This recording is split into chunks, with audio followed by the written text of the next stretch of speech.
Gallus sat at the table as his friends stood in front of him. More specifically, Sandbar and Ocellus in the center of his view, while Yona, Silverstream, and Smolder stood off to the side. Between the changeling and the pony was a large chalkboard with crudely drawn images of a griffin holding a bag of bits, then the griffin giving it to a pony, and finally both the griffin and the pony smiling happily while embraced in a hug. So, can you explain again why the griffin is happy? Gallus asked loudly. A groan of annoyance emanated from the throats of every one of his friends. Ocellus merely clasped her face in her hooves as Sandbar sat down and slapped himself in the face. The griffin is happy because he made the pony happy with the money, Sandbar said. Oh, now I see, Gallus said with a grin. The others found themselves getting a tad bit hopeful, the 5 of them smiling and leaning in to see if he would finally be correct and their torture would end. He's loaning the pony the money so she pays him back double, Gallus said, rising out of his chair and pointing at the board. No! The others shouted back as Gallus was forced to sit back down by the volume of their groans of exasperation. That's the opposite of generosity. Ocellus said as she walked up to Gallus and set her hooves on his desk. Why is generosity so hard for you? Gallus crossed his arms over his chest and huffed.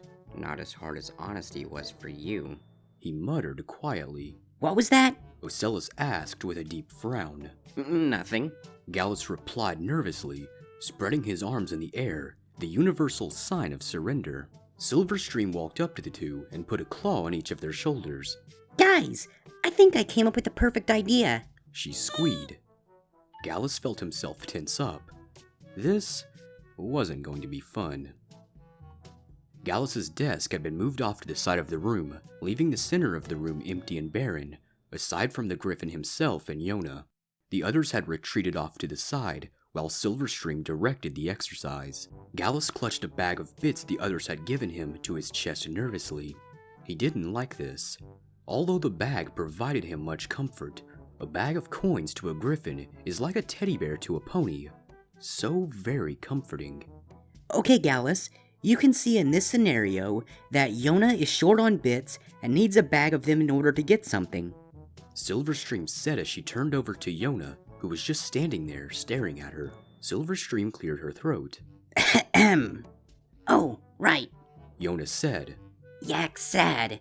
Yak want to buy big Yovita phone, but can't because not have money. Yaks were great at many things, but acting wasn't one of them.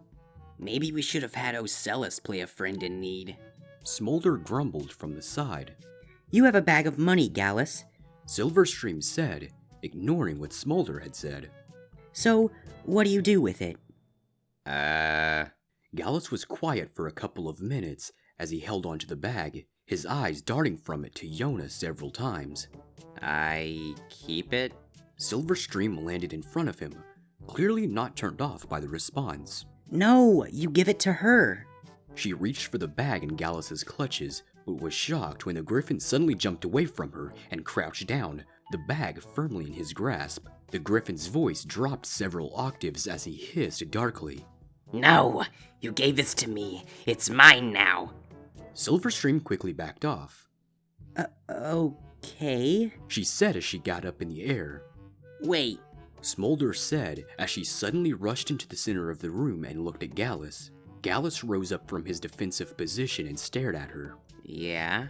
You know how good you felt when you were given those bits? Smolder asked. Yeah? Gallus answered, not knowing where the dragon was going with this. Well, others feel like that when you give them stuff too. Smolder explained as she looked at the griffin. Gallus's eyes widened.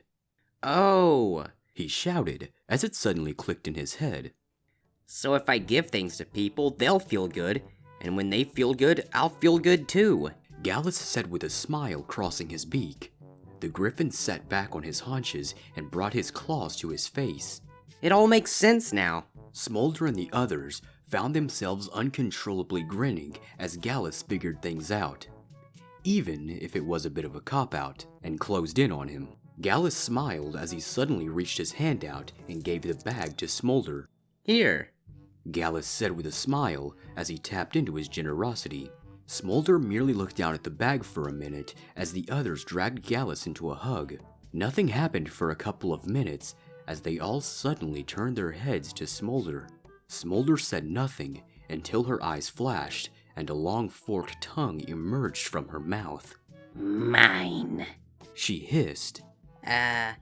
Is Dragon okay? Yona asked the orange dragoness. A loud roar echoed throughout the town of Ponyville as an orange dragon rampaged through the streets. Princess Twilight, Starlight Glimmer, and the rest of the elements desperately rushed around the city trying to minimize damage and bring the dragon back under control.